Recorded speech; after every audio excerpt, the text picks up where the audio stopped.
నేటి ఆధునిక మానవుడు ఇతర గ్రహాలపై మనిషి జాడను కనుగొనే ప్రయత్నంలో ఉన్నాడు. అయితే ఈ రాకెట్ యుగంలో కూడా బాహ్య ప్రపంచం అంటే తెలియని మనుషులు ఈ భూమి మీద ఉన్నారంటే ఆశ్చర్యం కలుగుతుంది కదా. ఆఫ్రికా, దక్షిణ అమెరికా ఖండాలలో ఆధునికత నీడపడని జాతులు అనేకం ఉన్నాయి. దట్టమైన అడవుల్లో తమ ఆవాసాలకే పరిమితమై బతికేవారు చాలా అరుదుగా బాహ్య ప్రపంచంలోకి అడుగు పెడతారు.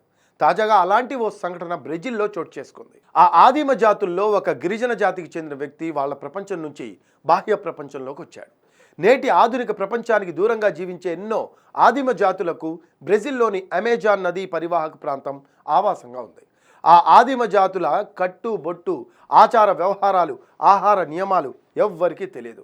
బ్రెజిల్ ప్రభుత్వం కూడా ఆ ఆదిమ తెగల జీవన విధానాన్ని గురించి ఎవరికి చెప్పదు కూడా. ఆధునిక పోకల బారిన పడకుండా ఆ జాతులను తమ మానాన వారి బతకనివ్వాలి అనేది బ్రెజిల్ ప్రభుత్వ విధానం. అందుకే అలాంటి ఆదిమ జాతుల ఆవాసాల వైపు ఎవ్వరిని వెళ్ళనివ్వదు.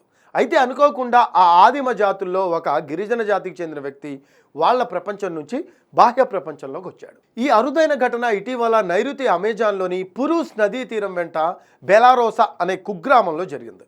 రాత్రి 7 గంటల సమయంలో ఒక గిరిజన వ్యక్తి మొలకు చిన్న గుడ్డపిలక మినహా వంటి మీద ఎలాంటి ఆచ్ఛాదన లేకుండా, కాళ్లకు చెప్పులు లేకుండా నడుచుకుంటూ ఆ గ్రామానికి చేరుకున్నాడు. అతడు పూర్తి ఆరోగ్యంగా నెమ్మదస్తుడిగా కనిపించాడు. గ్రామస్తులను అగ్గి కావాలని అడిగాడు. దీంతో వాళ్ళు ఒక లైటర్నిచ్చి అగ్గి రాజేసుకోవాలని చెప్పారు. అయితే లైటర్తో ఎలా వెలిగించాలో అతనికి అర్థం కాలేదు. స్థానికులు విడమర్చి చూపించినా అతనికి అర్థం కాలేదు.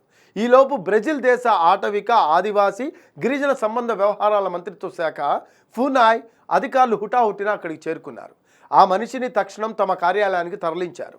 స్థానికులకు ఉన్న అంటురోగాలు, ఇన్ఫెక్షన్లు, బ్యాక్టీరియా ఏమైనా అతనికి సోకాయో లేదో నిర్ధారించుకొని తిరిగి అతని ఆవాసానికి సురక్షితంగా పంపించేశారు.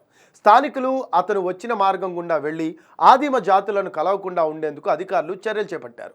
గతంలో ఇలా ఎవరైనా గిరిజనులు బాహ్య ప్రపంచంలోకి పొరపాటున వస్తే వారిని మెమోరియా గ్రాండే ఆదిమ పర్యావరణ పరిరక్షణ స్థావరానికి తీసుకువెళ్ళి సపర్యలు చేసి పంపించేస్తారు.